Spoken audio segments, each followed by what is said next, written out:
up, mamas? Thanks so much for being here with us. Today, for this segment, we have Michelle Mansfield, who is an author, health coach, and a mom. She's going to be talking to us about how to help new moms adjusting to motherhood. Michelle, thank you so much for being here with us. You're so welcome. Thank you for having me. And hello, everyone. And thanks for joining. I'm looking forward to this. Yes, and adjusting to new motherhood ain't no joke. It's a really, really hard thing to do. And so I feel like everything you're about to tell us is something that's going to be so beneficial. So what inspired you originally to start helping new moms through that phase of life? Well, I'm a health coach. I'm not actively practicing one-on-one anymore, but I've been a health coach since Brooklyn, when I was pregnant with her. It was kind of a long story how that happened, but I originally worked with women and got certified in areas of prenatal, fertility, prenatal, and postpartum wellness. And it was wonderful. And I found myself a lot of times, especially with women that had already had children, a lot of women would be in my office in tears, always at the end. It would end up in tears. And we would get off the food topics and like the movement topics and all of that. And it would be a lot of like this stress and, just like letting all of this stress and frustration and feelings out, where I sat there wondering, like, do they have any outlet other than me? And I would ask them and they're like, oh no, my partner or husband, I don't want to bother them with that. Or my friends never talk about this stuff. My mom never talked about it. And back then I didn't, like, a light bulb didn't go off right away. But through the years of coaching women, working with groups, one-on-one, whatever, I just noticed that the emotional side of adjusting was coming up. And I started following people on Instagram that were talking about this stuff, reading some books where all of a sudden things started coming out in me, like almost like I blacked out. And I'm like, wait, that's how I felt. I didn't know anyone felt this way. I kind of just pushed things under a rug, didn't tell my husband, didn't tell my mom, who I'm very close with, didn't tell my best friends, who I told a lot of things to. And the more I read, learned, listened, I started to acknowledge things just started coming up. They were comfortable coming out. And that's where I kind of like started saying, like, I think no one's talking about this stuff. Yeah. And why?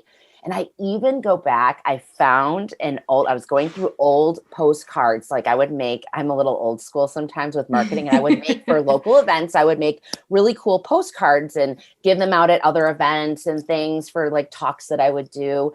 And I recently found this one about the 4th trimester that I did. And it's all this stuff about like the feelings you're having adjusting, things that you don't want to talk about, your doctor, it's not on your doctor's checklist. It's not the dramatic, like postpartum feelings, which are still, I respect, but I wasn't having super dramatic postpartum feelings. I could probably have been diagnosed with postpartum depression looking back, but I wasn't having anything on that high scale. But it wasn't the baby blues. It was that middle ground that I felt like no one talks about. And it's kind of like the world of social media or anything entertainment wise. If it's not super exciting or super this, it's like the middle ground is known as like boring or not marketable. So totally. I was telling my husband that I was like, it's not exciting to tell people that you're bored, or maybe you think that it's complaining. It's not like you need a doctor's help. Maybe you do at times, but it's like these common feelings that a lot of women have. And the more I acknowledged and started talking about them myself to people, like, hey, did you ever feel this way? And people would be like, yeah. And I'm like, oh my gosh, why aren't we like talking about this? So it's was like a ripple effect. It happened very organically. And here I am today, just with more passion and just a more active voice, with it. Oh, that is so relatable, I think, to so many people. And for me, I have a 1-month-old right now and an almost 2-year-old. And I feel like everything you said, just right in the middle, that's exactly how, especially with my first son, it's exactly how I felt. And it's hard to express, because I think it does sound like complaining. I feel like that was kind of what I felt like. Oh, I don't want to complain. This is just how it is. You just do it. And so what are some of those feelings though, exactly that you're talking about? All right, let's go. So, the feelings, I'm going through things that I've been writing about, shame, doubting what you did. There were times I'd be, I remember one time driving from Bye Bye Baby, getting diapers, like 10 minutes from my house. And my husband is amazing, but I was nursing. And this was like early on where she was like, I felt like every 10 minutes, like, and you get those texts like, she is crying, she is hungry, I think. She wasn't taking a bottle, of course. And I'm sitting there like rushing home, like sweating. And I'm like, I can't. And I'm at like a stop sign or a light. And I'm like, I can't even get freaking diapers without, and I'm like talking out loud without like in my face. I'm like, what did I do with my life? Like, what did I do? So that like, regret. I had feelings with my husband getting back to his normal life after a week. So, those relationship challenges that go beyond the bedroom, it's like you go to the doctor and they're like, all right, 6 weeks, you're free to have sex. You're all good. You're healed up nicely. And it's like, wait, I think it kind of goes beyond me just being healed physically. There's so many other things. I was very insecure about my life because I left my career. It would have been impossible to keep my career, unfortunately, or else I would never have seen her. So that, I had a lot of guilt about a lot of things, which I think I know stems from just my life in general, how I am. Loneliness. I was super isolated and lonely. Not only was it winter, February was when she was born, but, there was a huge flu outbreak and everyone was panicking about the flu. I guess women right now are going through that with the pandemic. Right. So I was afraid to take her out. So I sat on a leather brown couch, like all freaking day and night, like nursing and watching the Golden Girls, like all the time. I was like, what? And I just, after the visits are done, it's like everyone goes back to their normal lives. My friendships changed a lot and they still are. So I think that's a huge thing with motherhood is, understanding how friendships can change and maybe go away forever, unfortunately, and that it's okay. I had a lot of just nostalgia about my past life. I miss the freedom, doing whatever I wanted to do, whenever I wanted to do it, and so those are just 12. And there's many more, it's just a tornado of things going on in your head as you're trying to keep a human alive on top of it, right? The pressures of that. I literally feel like you just explained my life as you were talking about. Yes, everything you said. How do you get moms to share their feelings about this kind of stuff? Because some people, it's hard to get them to open up. How do you get them to share their feelings? I think that right now it took a while. Obviously, it took me four years, when Brooklyn turned 4, not on the date, but around that age, where my gift, I believe, is my voice, my vulnerability, and my authenticity. I think the way like I was saying earlier, the way I became comfortable with simply acknowledging the feelings. I didn't tell anyone yet, but simply within myself, acknowledging the feelings was brought about because of other women being generous and vulnerable and not putting on this face that it's a weakness to share your struggles. I think your struggles, we actually did a journal entry, my daughter and I, for homeschooling yesterday. Your struggles are blessings that make you stronger. So I think that takes time to learn, though. And I think it takes time seeing other women doing it to feel that it's okay for you to unleash that as well. My honesty as well. I'm going to be as honest as possible with women I speak with, or with my writing or anything, conversations with women on the street, here with you. Yeah. And just being honest and not being afraid of being judged, because so many women don't judge me. They're, if anything, they're exactly what you just did, of saying like, oh my gosh, I feel the same. And even if they don't, you know, I've had a lot of, you know, sympathy, or like, oh, you know, I didn't feel that way, but I'm sorry that you did. Or, you know, I've had a lot of great women around me. So I want to give women the permission to honor and acknowledge the feelings, eventually start talking about them with someone they trust, even if it's a stranger like me. Sometimes that's easier, in my Yep, it's true. opinion. And then that confidence building where they can share with multiple women, whether it's at a mom's group, a MOPS group, whether they're at, a, you know, just casually at a coffee shop and overhear something.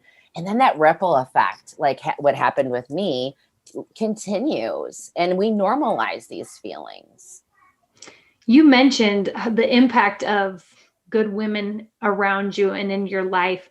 What is the impact of having either friends or family, but a group of moms around you that you can relate to? Uh, well, I believe, and this is this is the challenge with the friendship subject here. Yeah. I think we've all had the friends that we've had out of convenience, out of whatever situation or what environment you're in at the time. So maybe a high school friend or a Mm-hmm. college, you know, sorority sister.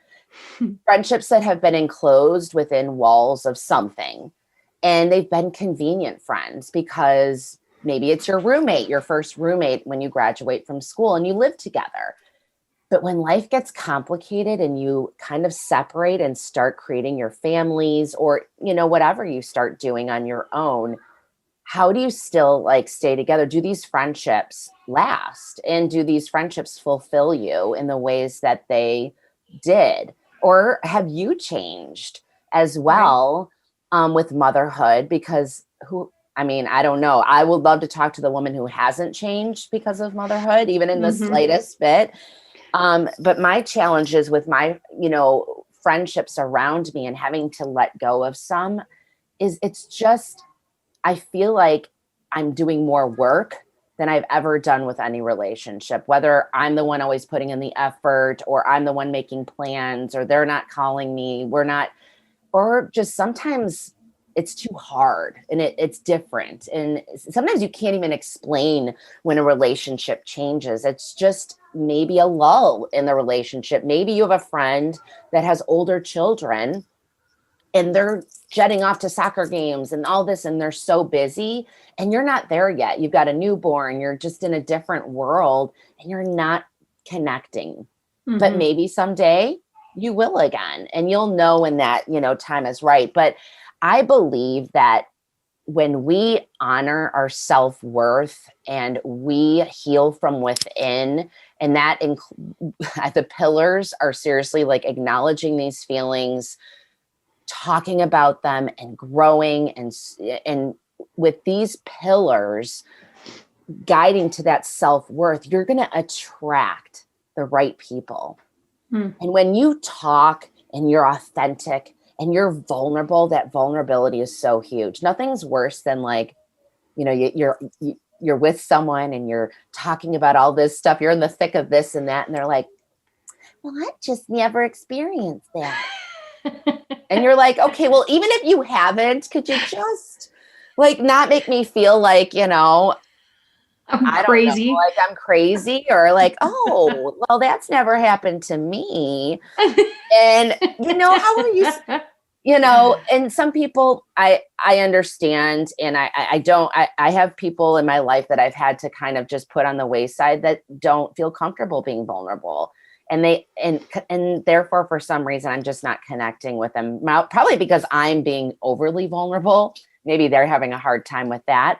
But I think when you're authentic, when you're real and honest, you attract, not only is your self-worth increasing and your self-esteem and your confidence, but then you're attracting the right people that will help you through that stage in life. And they may be there only for a season, and that's okay.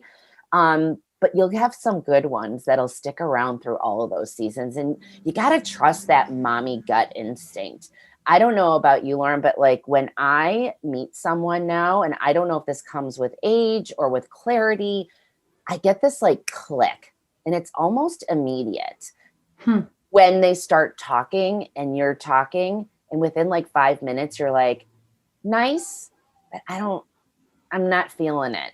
Mm-hmm. And then you meet someone and you get this like, yes. And it's rare. It's rare. And you don't have Totally. to have 30 friends like we did in college or high school. You know, Right. if you have one or two, oh my gosh, you're so blessed. Yeah. Because nothing's worse than being lonely in motherhood. And so you got to just trust that gut when you meet people. When you go to a mommy group, my problem that I had is that I felt like I had to be best friends with everyone. I felt like I had to recreate all these friendships because my friendships that I had were all in different stages. I had Brooklyn later in life. So they were Mm-hmm. all back to work and kids were in elementary school and all these things. And I lived far, like about an hour from them. So it was hard to see them. And so I felt like I had to recreate all these friendships. And I remember that anxiety of feeling like everyone had to be my best friend and my husband being like, they don't. And, you know, that took some time, but that's a long explanation for that. And it's very challenging. Maybe it's my next book because it was the hardest chapter for me to write myself was the friendship one. A lot of tears and a lot of like bringing stuff up.